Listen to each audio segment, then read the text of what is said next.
Thank you for joining me again for the Daily Bread Bible Study. This is day 203 for Tuesday, July 21st, 2020, focusing on Isaiah chapters 29 through 31. We see that there are some veiled messages here in the book of Isaiah today, but these veiled messages mean that trusting in God is very important for our lives. In the action of the siege of Jerusalem by the Assyrians, Isaiah evokes mystery around God's future activity. In Isaiah 29, the word Ariel is used, which literally means Lion of God. Here the word Ariel references to Jerusalem as this mighty city that could be considered a lion of God. Now, many people in the Bible carry the name Ariel, and it is often associated with Moab. I don't know that has too much bearing here in this this context of Isaiah, but it is part of it. Also related is the concept of angels and the images of the sacred objects there in the Holy of Holies, I believe, have seraphim and cherubim. And so there is a connection with these lions and these objects of worship. That's why I believe in Isaiah 43. Ariel is translated as altar, referencing the lion figures that are on the altar engravings. So it's interesting, it's kind of cryptic why the name Ariel or Ariel is used here. There is definitely stuff going on in Isaiah 29 that I am not fully aware of. It's very cryptic, and as we discussed last time, in apocryphal language, in apocalyptic text,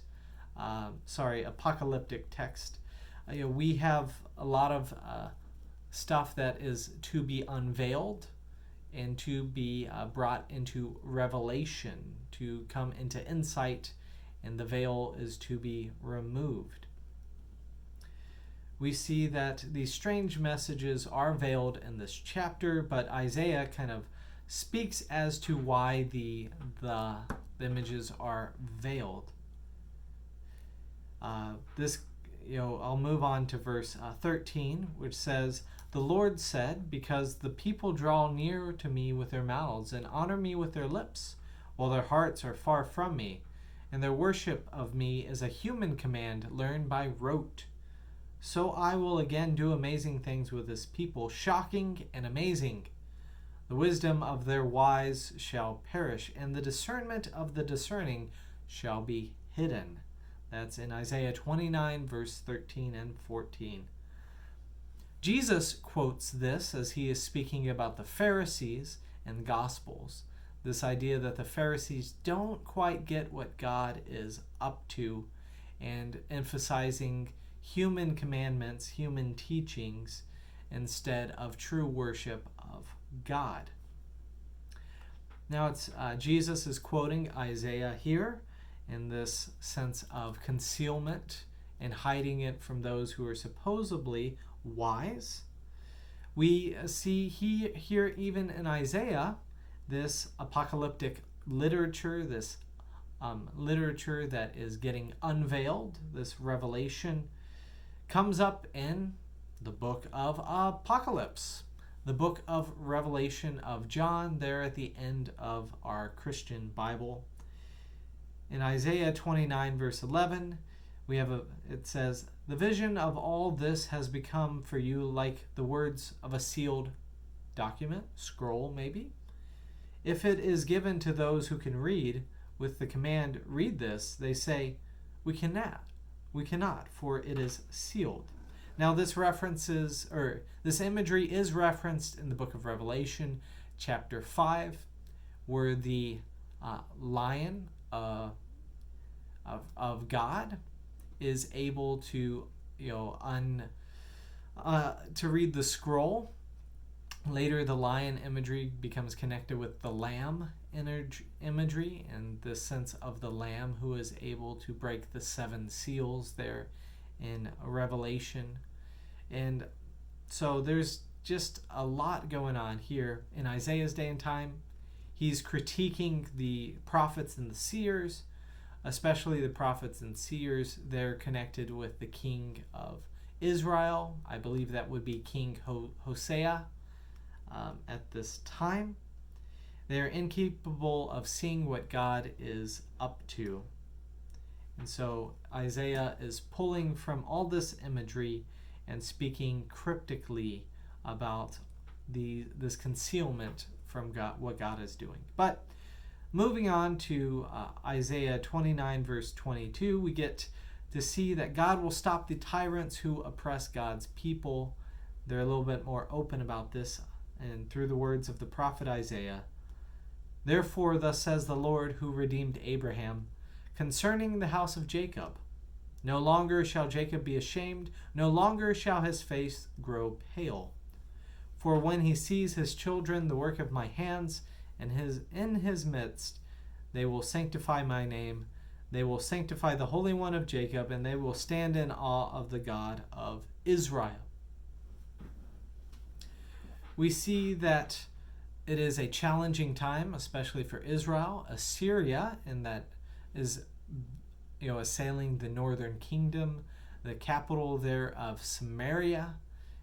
All of this is happening at this day and time, or Isaiah's day and time. Along with that, Jerusalem and King Hezekiah are trying to hold off the Assyrian oppression and the Assyrian siege of Jerusalem as well. So Isaiah's, I believe, speaking both into the context of the kingdom of Israel and also the kingdom of Judah at this time. Isaiah 30 is then referencing that King Hoshea there in 2 Kings 17. King Hoshea was trying to depend upon Egypt in order for some help. And it sounds even like in 2 Kings 18 that King Hezekiah was hopeful that Egypt and Pharaoh would be able to provide some sort of help against Assyria. So, starting off in Isaiah 30, verse 1, the prophet speaks to this context, saying, "O rebellious children, says the Lord, who carry out a plan, but not mine, who make an alliance, but will not against my will, adding to their sin, who set out to go down to Egypt without asking my counsel, to take refuge in the protection of Pharaoh, and to seek shelter in the shadow of Egypt. Therefore the protection of Pharaoh shall become your shame, and the shelter in the shade of Egypt your humiliation." We see that the king of Assyria found treachery in King Hoshea, for he had sent messengers to King So of Egypt and offered no tribute to the king of Assyria, as he had done year by year. Therefore, in 2 Kings 17, the king of Assyria confined him and imprisoned him. In verse 5 of chapter 17 of 2 Kings, "Then the king of Assyria invaded all the land and came to Samaria. For 3 years he besieged it. And in the 9th year of Hosea, king of Assyria, the king of Assyria captured Samaria. He carried the Israelites away to Assyria." So that was the sacking of Samaria and the northern kingdom Israel by Assyria there in the day and time of Isaiah. So all of these things, the Bible, these stories, are kind of interconnected. The prophet Isaiah is reportedly speaking about his day and time, the events of the sacking of Israel, and also the threat to Jerusalem coming from the Assyrians. So we see that all of this kind of is confirmed in Isaiah 30, verse 19. It says, "Truly, O people in Zion, inhabitants of Jerusalem, you shall weep no more. He will surely be gracious to you at the sound of your cry, When he hears it, he will answer you. Even saying in verse 31, the Assyrians will be terror-stricken at the voice of the Lord when he strikes with his rod. And so, yes, the fate that befalls King Hoshea there in Israel and Samaria, captured, besieged, and hauled off to Assyria, does not befall Jerusalem at this point in time. The Assyrians come and try and siege Jerusalem, but are unsuccessful, and the tribe of Judah stands and remains there together. It will not be until the Babylonians come in 587 BCE where they sack Jerusalem for the good, and that is under King Nebuchadnezzar. But moving back to Isaiah's day and time before this, in Isaiah 31, we have again more critique of any sort of alliance with Egypt.